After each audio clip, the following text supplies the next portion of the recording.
साथियों, आज मैं आपको सिखाने वाला हूँ पास के बारे में। जिससे मैं कहने लग जाता हूँ कि मेरे पास कार है, मेरे पास गाड़ी है, मेरे पास पैसे हैं, मेरे पास गुल्लक हैं, ठीक है। मेरे या रवि के पास बैग था, रवि के पास संदूक था, रवि के पास गाड़ी थी, रवि के पास अच्छे जूते थे, ठीक है। तो आज जितने भी जो बातें चलेगी, जितने भी वाक्य बनेंगे वो पास के बनेंगे।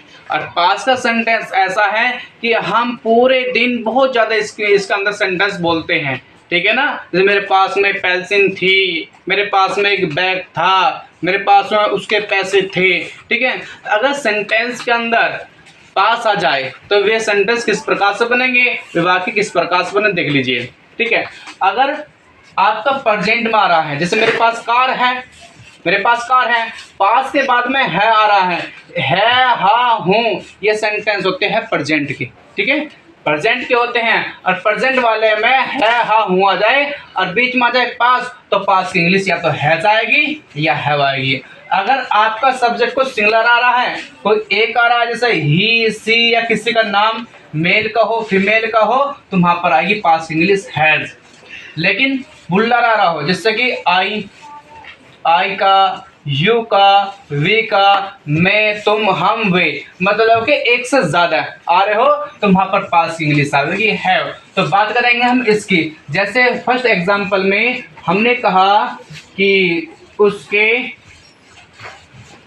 पास कार है, उसके पास कार है। आपने देखा किसमें है आ रहा, तो है से ये मालूम होगा कि ये प्रेजेंट का है, ठीक है। तो उसके की इंग्लिश आएगी कि ही। अब क्या उसके क्या कोई एक है, तो एक के साथ में पास ही क्या आएगी, यहाँ पर हैज आएगी कि ही हैज। कार है तो कार क्या आएगी, ए कार। इसी सेंटेंस को हम दूसरे प्रकार से बना सकते थे, जैसे कि वह एक कार रखता है, तो रखते की इंग्लिश भी हैज ही आती। ओके, एग्जांपल सेकंड, मैंने कहा कि तुम्हारे पास किताब है, तुम्हारे पास किताब है। अब क्या होगा, देखो तुम्हारे क्या होगा, प्लुरल हो गया, तो तुम्हारी क्या आएगी, यू, है आ रहा, प्रेजेंट का हो गया, तो इसमें पास की क्या आएगी, पास क्या आएगी, इसके अंदर हैव। किताब है तो क्या आएगी, ए बुक बन गया आपका कि यू हैव ए बुक। मैंने कहा कि मेरे पास बंदूक है, बिल्कुल सिंपल, बंदूक है, रोक लेता पे बंदूक है, कि मेरे पास बंदूक है, तो क्या मेरी क्या आएगी कि आई, अब पास क्या आएगी, have, I have a gun, अब देखिए ये प्रेजेंट का। अगर यही सेंटेंस हम पास्ट में बना लग जाए, देखो ध्यान से देख लेना, पास्ट में पास और रखने की इंग्लिश आएगी हैड, क्या आएगी, हैड। पास और पास्ट में क्या आएगा, अगर जिन वाक्यों में था, थी, थे आ जाए और बीच में आ जाए पास, तो वहां पर पास की इंग्लिश क्या आएगी, हैड। आपका शब्द सिंगुलर हो या प्लुरल हो, दोनों के लिए हैड ही आएगी। जैसे मैंने कहा कि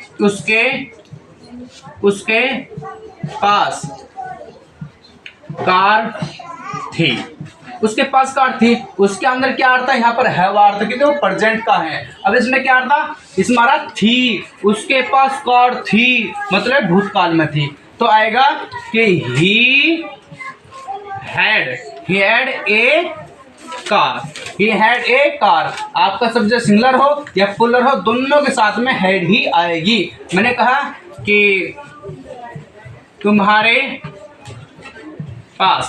पास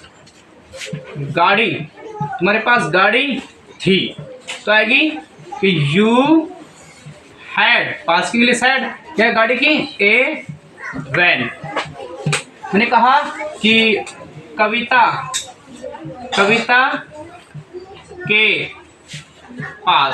के पास माँ है ना, कविता के पास माँ थी, मतलब उसके पास में माँ थी, ठीक है ना। तो आएगा कि कविता हैड मदर। कविता के पास माँ थी, मतलब है उसका अर्थ देखिए पहले थे लेकिन अब नहीं है, ठीक है ना। कोई कहता था ना कि मेरे पास में माँ है, ठीक है ना, इस प्रकार से कि कविता के पास में माँ थी, आएगा कविता हैड मदर। इसी प्रकार से फ्यूचर में आता है। फ्यूचर मैंने कहा कि तुम्हारे पास में गाड़ी होगी, तुम्हारे पास में गाड़ी होगी, तो फ्यूचर में क्या आएगा, या तो आएगा विल हैज या आएगा शैल हैव, ठीक है ना। हैज और हैव आपस में चेंज हो सकते हैं। ओके, तो ये जो टॉपिक था आपका पास के ऊपर था। अगर सेंटेंस के अंदर पास और रखना आ जाए तो पास और रखने की प्रेजेंट में लगाओगे हैज और हैव, और पास्ट में लगाओगे क्या, हैड। आपका सब जो सिंगुलर हो या प्लुरल हो दोनों में हैड ही आएगा। Okay, thank you.